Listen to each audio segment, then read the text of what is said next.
Allora, mister, intanto incassati i complimenti di mister Fopiano per la prestazione. Sì, Eh, con mister Fopiano abbiamo analizzato un po' la partita. Primo tempo forse un po' in sofferenza voi per la verve offensiva, però eravate riusciti a controllare. sì, Secondo tempo, vantaggio su cui poco si poteva fare per la bellezza del gol certo, e poi ha pescato un bel tiro. siete usciti alla grande. Forse qualche rammarico proprio per quello spirito offensivo in più che c'è stato nel secondo Nel tempo. secondo tempo, dopo che abbiamo preso gol, abbiamo spinto un po' di più. Purtroppo è andata male perché abbiamo avuto veramente, almeno, io ne ho contate almeno clamorose 3 davanti al portiere.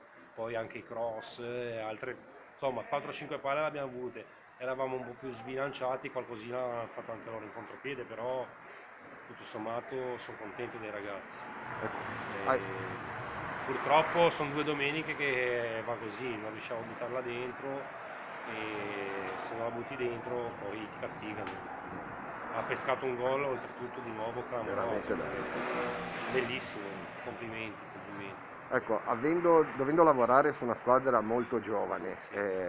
quali sono le difficoltà che si possono incontrare dovendo disputare appunto un campionato di promozione? La difficoltà è proprio, essendo così giovani, non hanno le malizie dei grandi che avevano oggi il Golfo Paradiso, per esempio, su tanti fattori.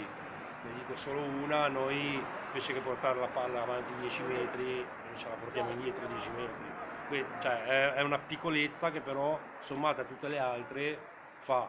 Purtroppo la squadra è giovane, quindi abbiamo bisogno di crescere piano piano con l'esperienza, però c'è anche bisogno di far punti, perché se non fai punti poi Diventa diventa complesso. difficile poi anche salvarsi. Quando sei sotto, giocare per far punti, una squadra così giovane potrebbe trovare ancora più fatica, secondo me.